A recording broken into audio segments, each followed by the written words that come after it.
an Eden D410 XST cab. I recently just switched over to Eden cabs, and I'm very, very happy with them at this stage. I can't see myself going to anything else. I used to run Ashdowns and I was really happy with them, but I found some good deals on an Eden cab, and simultaneously someone wanted to buy my Ashdowns, so I thought it would be a good opportunity to sort of give Eden a go, and so far I've been extremely happy with them. So that's basically just for my low end, and it really puts out a shitload of low end. It goes down to like 36 Hertz at a -2 response, so it really sounds fantastic. And then the high end channel, the mid and high end channel I should say, is channel 2 of the crossover. It starts off at 70 Hertz and it goes to 2.8. So I'll get rid of all the real low end obviously to save some amp power, and I've already got that doing my low end. And it's up to 2.8k. Anything above 3 kilohertz on bass gets a bit too sort of harsh and brutal sounding, especially if I'm running an overdrive. So I keep it at 2.8 and it sounds pretty good like that. So yeah, basically out of that channel it goes into an Eden WTX 500 head, which I recently got from USA on eBay. I found a really good deal on it, so I ended up getting one of them. So basically goes into there, and then goes through all the EQ stuff. I usually leave it flat. I think they sound pretty good flat, so I just leave it like that.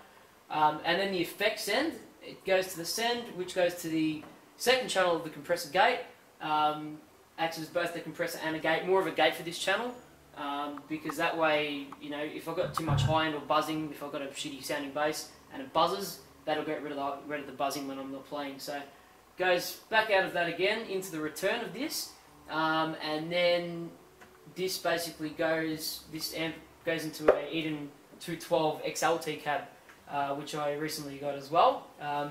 It's a very, very flat sounding cab, and I've had a lot of people ask me why I don't use the 12s for the low end, because people automatically think bigger drivers equals more low end. Well, it doesn't. These 410s really put out a lot more low end than this does, and I find this is better for snappy top end, and it's just a lot flatter of a response. It cuts through better than what the 410 does, so I think they work well with each other how I've got them set up. So I can also run this as full range as well. I've got a patch on here called full range ×2, which basically sends the same full range signal to both amps. So if I want to run it as a normal sort of just full range amplifier, I can do that too. But I find it sounds usually a little bit better as just a normal bi-amp, because I think it's just a lot cleaner. So that's basically the rig. I'll give you a sound sample in a sec. Onto the basses, I only really bought 2 basses with me today, so I can't really show you all of them. But this is my main bass. It's a Schecter Stiletto Custom 6. It's just a normal stock model bass, but the only real changes I've done to it is the electronics. I've put Nordstrand big singles pickups in there, and also an Aguilar OBP1 preamp. So I find the combination of the Aguilar and the Nordstrand sound fantastic. I originally had the EMG Hertz pickups in there and they sounded like shit, so I got some Nordstrands made. They're basically a jazz pickup in a humbucker housing, so it's one of my favourite basses. The tone, I only really use this one from what the band I'm in. If I bring any other bass, I sort of say, where's the Schecter, because that sounds the best, so I end up using this one the most. I plan to buy another Schecter in the future, because I'm really happy with both the sound of it and the neck. The neck on these things, it's got really, really fantastic action. It's a really fast neck, so I love this bass. And then my other bass that I've got, this is my sort of second main one at the moment anyway.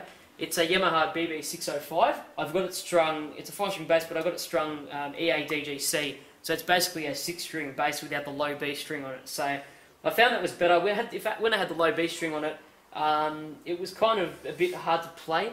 It just didn't feel right, the neck on it, but now I've got this string sort of combination. It works quite well, and it's a fantastic sounding bass too. I've had a few people play it and they sort of want to buy it off me straight away, so I don't want to sell it because you can't get these anymore.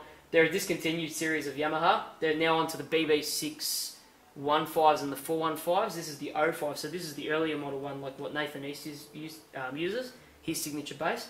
And the preamp in these things are probably second to none. They've got the variable mid control and they just sound fantastic. So if I'm doing sort of more just, normal, cover stuff or whatever, I'll tend to use this bass more than the Schecter. This is more suited to the band I'm in because it really cuts through nicely and it's a great aggressive sounding bass. But for sort of an all-rounder, I'd probably use the Yamaha because I can get a huge variety of tones out of this. So yeah, so that's basically my rig and basses and everything like that. So I'll sort of just give you a sound sample. Just play something basic, I suppose.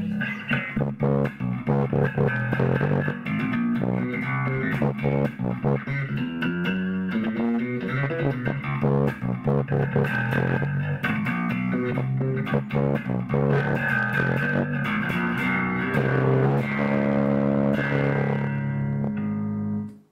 it. Thanks for watching.